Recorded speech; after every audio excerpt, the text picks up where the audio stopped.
Hello and welcome back to MindSense, where we explore how our mind works and how we can use psychology to become a better version of ourselves. Today I want to start with a very simple observation about human behavior. Have you ever noticed how every baby cries? It doesn't matter whether the baby is a boy or a girl, whether it's hunger, discomfort, fear, or frustration. Crying is simply the body's way of communicating.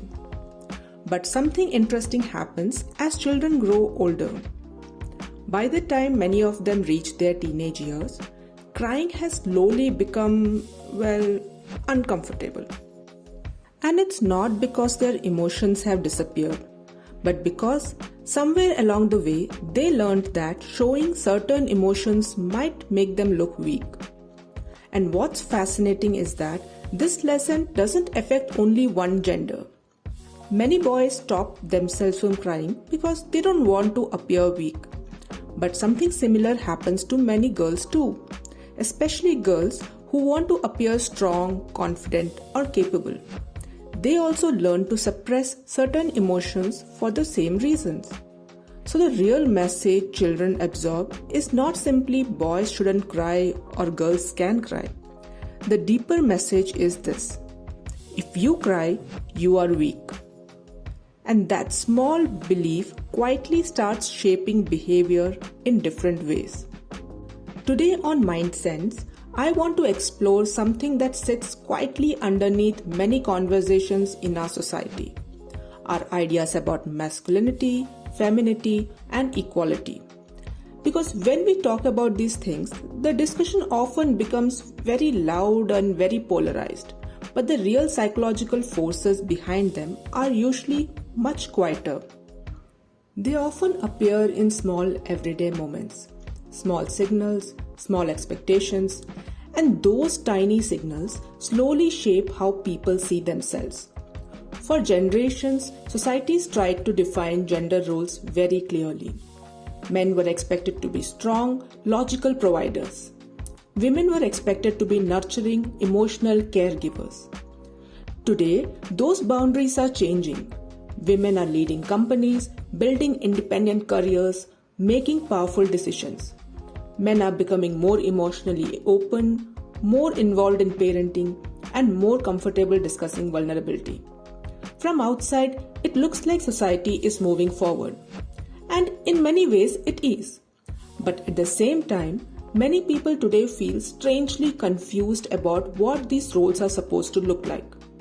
And sometimes, instead of understanding each other better, the conversation turns into something else. It's more like a competition. Who is stronger? Who struggles more? Who deserves more recognition? But the moment a conversation turns into a competition, something important gets lost. Because competition makes people defend their position. Understanding requires something else entirely. It requires curiosity. Now, when people talk about gender, the word that appears most often is equality. Equality is a powerful idea. At its core, it simply means equal dignity, respect, and opportunity. But equality was never meant to erase differences. Human beings are naturally different. Not only between genders, but even between individuals. Some people are naturally analytical and structured. Some are deeply empathetic and emotionally aware. Some are comfortable taking risks, others are more reflective and cautious. These tendencies don't belong exclusively to men or women. You can easily find women who are extremely decisive and solution-oriented, and you can find men who are deeply nurturing and emotionally perceptive. The human personality is much more fluid than simple boxes society often creates. But it's interesting to find out how these boxes are formed to begin with, and you will be surprised to find that most of it is not something fixed written in our DNA. Instead, they are a result of something called social conditioning. For example, children are incredibly observant.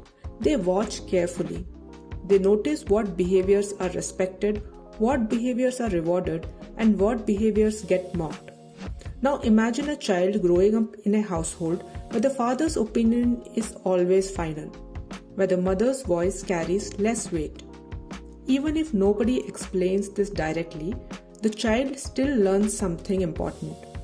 That power looks like the father, and the father's behavior becomes the model of strength.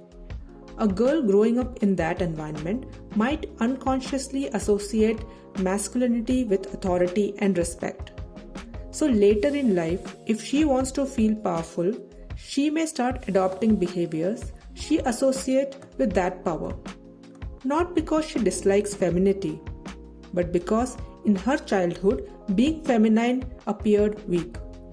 Now imagine a different household, a home where both parents respect each other, where decisions are shared, where both voices carry equal importance. In that environment, a girl doesn't grow up believing that femininity is weak because she never saw it treated that way. The same principle applies in many subtle ways. If you observe modern culture closely, you will notice that some young girls strongly reject anything that appears too feminine. They avoid certain colors like pink, certain behaviors, certain interests, not simply out of preference, but sometimes with a kind of discomfort. Of course, personal preference is completely natural, but liking something is very different from strongly disliking something. Repulsion usually signals that somewhere deep inside, something has been associated with weakness or embarrassment. If we zoom out and look at human history, something else becomes clear. For most of human existence, survival did not depend on men competing with women. It depended on cooperation. In early communities, whether farming societies or even earlier tribal structures, survival required many different kinds of contributions. Some roles required physical strength, some required social intelligence, some required long-term planning, and others required emotional stability and caregiving. None of these roles were optional, and none of them were inferior. They were simply different parts of the same system. Human societies functioned because they were interdependent. Another important thing we often overlook is what we call masculine and feminine traits are not locked inside genders.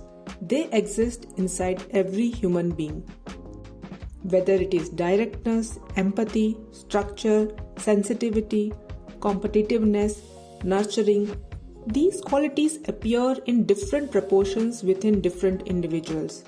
But society sometimes pushes people towards performing a specific identity. And when people feel forced into roles that don't match their natural tendencies, they experience internal tension. And when that tension grows, people sometimes start overcompensating. For example, you might have noticed individuals who feel insecure about their own strength and may behave in excessively aggressive ways to prove dominance. From the outside, it can look like confidence, but psychologically, it is often the opposite. The same pattern appears in many everyday situations. Someone who constantly tries to prove toughness may actually be afraid of appearing vulnerable. Someone who mocks emotional sensitivity may secretly feel uncomfortable with their own emotions. Which is why many social conflicts are not really about power. They are about insecurity. So maybe a healthier way to approach this entire conversation is much simpler. Instead of constantly asking what should a man be like or what should a woman be like, maybe the better question is, who am I naturally? What qualities feel authentic to me? Where do my real strengths lie? It requires a shift in mindset. Instead of constantly defining ourselves as men and women in opposition, maybe the focus should slowly move towards something simpler. Seeing ourselves as individuals. Individuals with strength, individuals with capabilities, and individuals who deserve respect. You don't need to explain to the world why you are the way you are, if you are man enough or woman enough to be accepted. You simply need to understand yourself well enough to build a life that fits your nature. be more open to cooperation than competition. And perhaps that is where the real progress begins. So the next time you feel something within you as weak and negative, pause for a moment. Ask yourself a simple question. Is this quality really a weakness, or is it something I was taught to see as a limitation? Because understanding that difference might be the first step towards becoming a stronger and more complete version of yourself. Thank you for spending this time with me on MindSense. If this conversation made you pause and reflect on the subtle expectations that shape how we behave, then maybe we have taken one small step towards understanding ourselves a little better. And that's what MindSense is all about. If you enjoyed this episode, don't forget to subscribe and follow us on Instagram for more updates. And if there's a topic you would like to explore next, feel free to let me know. I'll see you next week with another conversation on MindSense.